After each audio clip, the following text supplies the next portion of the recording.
Welcome to the City Current Show, powered by Hagen-Botham Insurance and Financial Services. This show focuses on sharing good news and powering the good in our community. Now here's your host, City Current CEO, Jeremy Park. Welcome to the City Current Show, powered by Hagen-Botham. I'm your host, Jeremy Park. We're always honored to bring you inspiring stories of individuals and organizations making a difference and powering the good. And we always love focusing on entrepreneurship. That's why we're excited to have with us Michael Dermer, CEO of The Lonely Entrepreneur. How are you doing? I'm doing great, Jeremy. Thanks for having me. Well, you're doing tremendous good. We'll talk all about the statewide efforts in Memphis and Nashville and beyond, but let's go ahead and start with a little bit of context. Give us some background on The Lonely Entrepreneur. Sure. Thank you. You know, as you know, Jeremy, I started my career as a corporate lawyer in New York City. I was an M&A guy, but really had the entrepreneurial spirit. And I left a big New York law firm to start what got to be known as the first company in the U.S. to reward people for being healthy. Built that company up over the course of about a decade. It was venture capital backed and sold it in 2014, although not before living through the whole entrepreneurial journey of, a brand new concept in healthcare, building the company up, almost watching get it destroyed overnight by the 2008 financial crisis, all the trials and tribulations that we all go through as entrepreneurs. I was fortunate enough to kind of build it back up and have a great exit. And after I sold that company, I wanted to give back to entrepreneurs, didn't really know what that meant.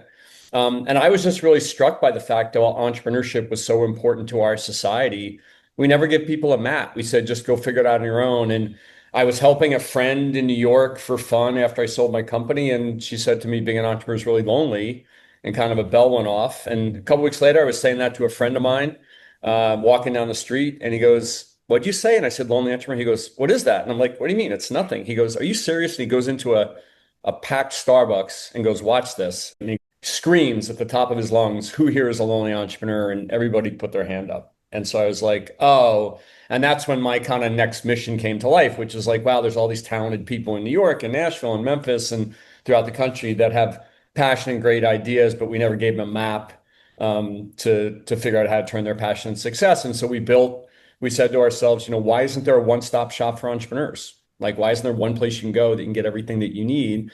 And so, as you know, we built this thing called the Learning Community that now has expanded to 2,500 on-demand learning modules, over 2,500 tools and templates, 300 financing sources, and on-demand help, help right when you need it in the form of live coaching and a place to get your questions answered. So just had the opportunity to try to bring that throughout the country, and now for the last couple of years to Tennessee and different spots within the state. Yeah, and that carries us into give us an update on your efforts, especially in Nashville and Memphis.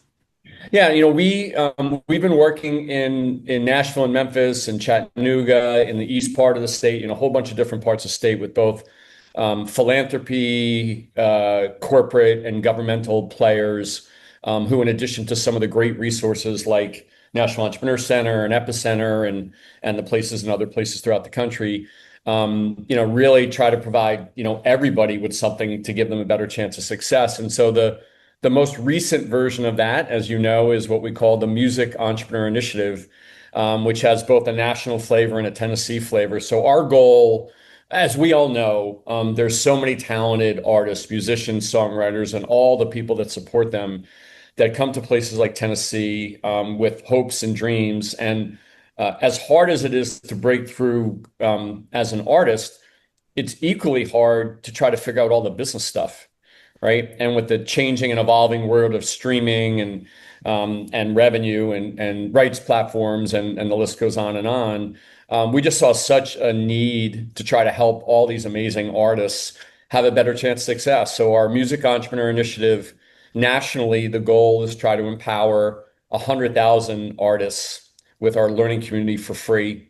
And then in Tennessee alone, to try to empower 4,000 artists across the state with our platform for free. And no surprise, the way that we do that, we're a nonprofit. The way that we do that is we get corporate donations, philanthropic donations, and even individual donations from people. For every $250 that somebody donates, we can support an artist for a full year in the learning community. So just try to make it a whole community effort and try to give some of these folks a better chance of success. Talk about some of the different specific things that are addressed for a musician, performer, artist versus an entrepreneur. Because just like you mentioned, a lot of the building blocks are the same, but then there are some Yep. special nuances that are a little bit different as well. So talk about that specific focus. Yeah, and Jeremy, it really is both, right? Because if you learn, about rights organizations and licensing and all and how to monetize and you can do that, but if you do that in a vacuum and you don't understand some of the basic building blocks of entrepreneurship, it's hard to do together. So we've got our core platform, which has now, 2,500 learning modules, but we worked within people within the industry and built 250 learning modules just on music issues. So this is everything from the basics, right, all the way to some of the complexities of rights organizations and licensing platform and digital streaming and international and frankly, it's so challenging to try to figure out how to monetize content, and yet there's more and more vehicles to do it. So there's a way that the rights organizations are doing a great job trying to help artists to put their things in the right place and expose them to audiences more efficiently than they can on their own. Walking down to Printer's Alley and Broadway is one way to do it, right? But to be on these rights platforms that have broad-based distribution, where people can earn for their songs and their songwriting. And so, for every time you go by the listening room and listen to these amazing artists, like in front of a group of 100, and that's important, it's equally important to take advantage of the technology and the innovation that enables artists to get access to more audiences, and frankly, not to have to figure it out on their own. So we'll hear stories of people that I don't understand licensing, but some people say, I spent a week just trying to figure out email and social. So we just really believe that, like we do with other industries, we have to be able to do both to serve them properly. And I think, creatives in general, and this is for obviously musicians, but creatives in general, you have to treat yourself as a business, as an Yeah. entrepreneur. And so just like you're talking about, learning the fundamentals will allow you to have success in so many new directions, and also to go in and better negotiate for your contracts and agreements, like all of this. Yep. It can benefit you so tremendously. And as you mentioned, being a nonprofit, you've got the corporate support, the donations that underwrite, that then give the access to the musicians. So talk about how that works and how the musicians and the creatives can then start to access all of this amazing information. Yeah, absolutely. So I'll talk a little bit about the donation side because obviously money makes the world go round. The way it works is you just simply go to our site, which is, and it's in the chat, it's tlefoundation.org.mei, which is the Music Entrepreneur Initiative. And you go there, and like I said, for every $250 somebody donates, we can support an artist for a full year on the platform, right? So there's people, people donate, $250, they donate $25,000, whatever it may be, to support the entrepreneurs. In fact, the way we have it set up, you can actually pick the actual artist you want to help, right? So if you say, hey, I know these 10 artists and I want to give $2,500, there's a place there where you can actually designate who the artists are. As far as the artists go, we're working with songwriter associations, some of the local colleges and universities. So if anybody is in your audience that's interested in gaining access to the platform, we already got some amazing sponsors. So anybody that's a songwriter, a musician, and let's not forget all the support folks that work with them, the technicians and the audio people, like all those people. We talk about the artists, but their teams are super important as well. Just please have them reach out to us and we'd be happy to let them take advantage of some of the scholarships that have already been donated. Dive in, and this can be specific for the musicians or more broadly. You mentioned the number of learning modules. Dive into some of the different individuals, the experts that are part of those modules, some of the very specific things they cover. In other words, tease us a little bit on the learning side. Yeah, it's interesting, Jeremy, because the whole idea of having on-demand learning organized for you is not a novel concept, right? If we wanted to learn how to paint a house, we'd go on, we'd get some online subscription. It's just that entrepreneurship, and especially with music, it's so broad. So what we try to do with the learning is give it to them on demand, but really well organized for them, right? I have a sales issue. I'm trying to figure this out. I'm trying to figure out rights organizations. I'm trying to figure it out. But we also believe they need on-demand help, right? They need help right when they need it, not once a week, once a month, because we all know in the entrepreneurial journey, things change every single day and we're working on things every day. So the whole idea about on-demand help was like, okay, how do we provide that right when people need that? So we have online group coaching. So there's group coaching going on all the time, live, so people can sign up whatever they're interested in. So somebody might say, I'm interested in sales, I'm interested in marketing, I just moved to Nashville, right? I don't know what to do. And then real-time answers to their questions. So we have people on our team that all they do all day long is sit in our platform and answer questions. And you can imagine real time. And so while we use AI for a whole bunch of things, Jeremy, we really believe that the personal touch really matters, because a lot of times the questions that people are asking are not actually the answers that they need. And a lot of what they're dealing with are some of the emotional and lack of confidence and the pressure issues that impact what they're doing. Hey, I need money right away. Okay, but that is what you're feeling, but why and how can we break that down? Are you going to market the right way? Are you with the right agent? Are you with the rights organization? So we try to balance in the people that do the coaching and the people that are answering the questions, people that have experience at entrepreneur organizations like incubators and accelerators and workspaces, but then also with folks that are industry specific. You may be a little bit where we've done a bunch with returning citizens, right? People that have formerly incarcerated now back out and trying to make a way for themselves. What you're talking to them about, while some of it's the same, some of it's very different, right? Some of it's much more foundational. Where they can go for financing is different from where other people can go for financing. So we're just trying to touch them all the time, either through on-demand learning or on-demand help. And we believe that's what it requires, not just in music. We need, if you talk to entrepreneurs, the ability to every single day at a moment's notice, say, I'm about to do this or that. What do you think? And just to be there, right when they need us. And we just think that's a modern model of entrepreneurship. Yeah, absolutely. What's been the feedback so far? And this can be from the entrepreneurs in general, or it can be from the musicians, but what's been the feedback so far? Well, certainly from the funding community, it's been really beautiful to watch. And one thing, Jeremy, I've been in Nashville now for a couple of years, and it's such a beautiful community around music. Right. I'm from New York originally, and I would hardly say that the community in New York around like actors is nearly as supportive. I mean, you used to hear all the time at Listening Room, which is one of my favorite places, where you'd go there and artists would say, well, we all got together to write a song. And you'd be like, but wait a minute, doesn't that mean you have to split up the money? It's such a beautiful community in Nashville and in Memphis. And so from the funding community, it's been, wow, now we have a way we can really help, which is really beautiful, because so many people do. Like, so many people have such respect for these people. With respect to the artists, the state of entrepreneurs in general, but artists in particular, is they're going all over the place to try to figure this stuff out. They're going online, they're seeing AI, they're seeing ads on Facebook and Instagram, they're talking to their friends. And so it's incredibly confusing to try to understand what's right, wrong, or otherwise. If you sat down and said, what's a rights organization? The first 5 things you would see is probably ads. So you don't even know if what you're getting is the right information. So in a lot of ways, when we help them understand, listen, first of all, somebody else is paying for this, right? You have enough financial challenges as an artist trying to make it. Like, somebody else has written a check so you can do this, which they're incredibly gracious for. But then they're like, listen, you do all this in one place. You don't have to go all over the place anymore. We're not trying to sell you anything. Right. And so now you can come in and frankly be as vulnerable as you want. You're like, I don't know anything about this. I just have incredible talent, but I don't know anything about this. So I think more so than anything, Jeremy, we never thought about this until recently. I think what we offer is trust, right? Like, we're not selling anything, right? We're just trying to say, listen, we're giving you a vehicle to try to turn your passion into success, which is just the way we think about it. And so once they kind of understand that this isn't a gimmick and it's not a scam, you're actually getting it for free.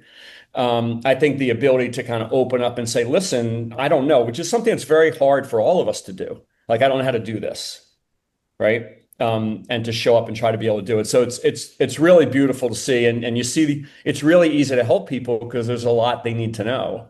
And so when you get them and you move them down the field and you help them solve problems that otherwise might take them a day or a week to kind of get a little bit further along, it's incredibly, for me and the team at Lone Rancher, was incredibly rewarding.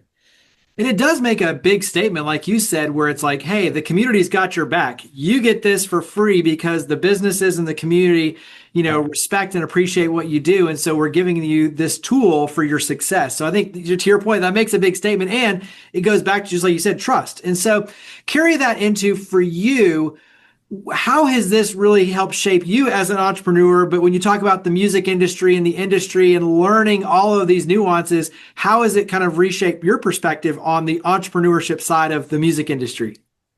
It's a great question, Jeremy, because I came from mergers and acquisitions with a large New York law firm where it's private equity and venture.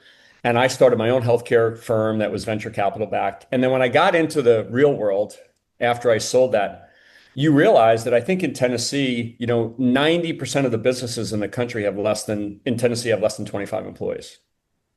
And yet all the attention is on, right, XAI. And so if in all of our local communities, right, if you go to Cookeville, right, 97% of the businesses and the businesses that we play baseball with, get our jobs, pay our bills, right? Like all the fabric of local communities. And that's not where I came from. I came from big corporate New York stuff. And so for me, I just think that we haven't done enough, right? And then take it to songwriters.